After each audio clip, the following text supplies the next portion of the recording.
بسم اللہ الرحمن الرحیم۔ السلام علیکم ورحمۃ اللہ وبرکاتہ۔ آج ہم عشرہ مبشرہ صحابہ کرام رضی اللہ تعالیٰ عنہم کے متعلق پڑھیں گے۔ عشرہ کے معنی ہیں 10 اور مبشرہ کے معنی ہیں خوشخبری دیے ہوئے۔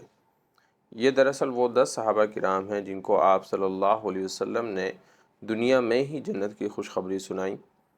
ان میں سے پہلے جو 4 ہیں وہ خلفائے راشدین ہیں۔ ان کے متعلق ہم انفرادی طور پر پڑھ چکے ہیں چاروں خلفاء کے متعلق۔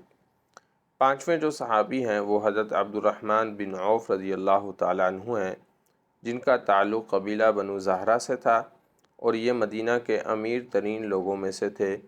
انہوں نے غزوہ تبوک کے موقع پر آپ صلی اللہ علیہ وسلم اور مسلمانوں کی 40,000 درہم کے ساتھ مدد کی تھی۔ 6 صحابی حضرت طلحہ رضی اللہ تعالیٰ عنہ ہیں، جو حضرت ابو بکر کی وجہ سے اسلام لائے اور غزوہ احد میں آپ صلی اللہ علیہ وسلم کے سامنے ڈھال بنے رہے، اور اس دن ان کے جسم پر 75 یعنی 75 جو ہے وہ زخم آئے۔ 7ویں صحابی حضرت زبیر بن عوام رضی اللہ تعالیٰ عنہ ہیں۔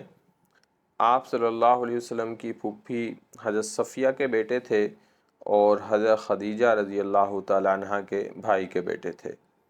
حضرت ابو بکر کی بیٹی اسماء رضی اللہ تعالی عنہا، جن کا لقب ذات النطاقین تھا، ان سے ان کی شادی ہوئی، اور ان کے جو بیٹے تھے حضرت عبداللہ بن زبیر، وہ مدینہ میں سب سے پہلے پیدا ہونے والے بچے تھے۔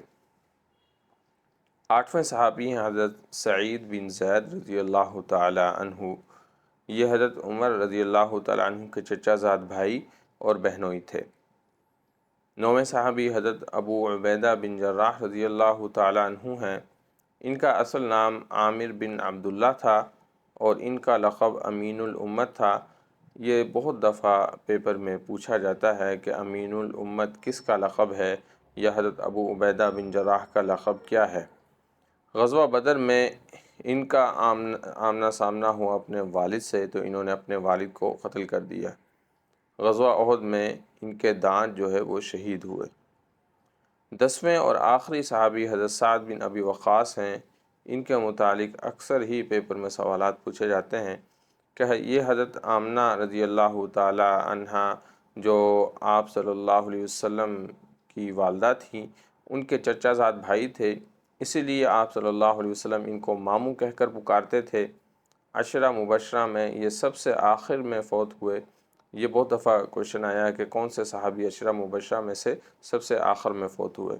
ان کا لقب فاتح ایران تھا، اور سب سے پہلے اسلام میں انہوں نے تیر چلایا، اور سب سے پہلے کسی بھی کافر کا جو خون بہایا ہے وہ بھی حضرت سعد بن ابی وقاص نے بہایا ہے۔ یہ ہمارا مختصر سا لیکچر تھا۔ اگلے لیکچر تک کے لیے اللہ حافظ۔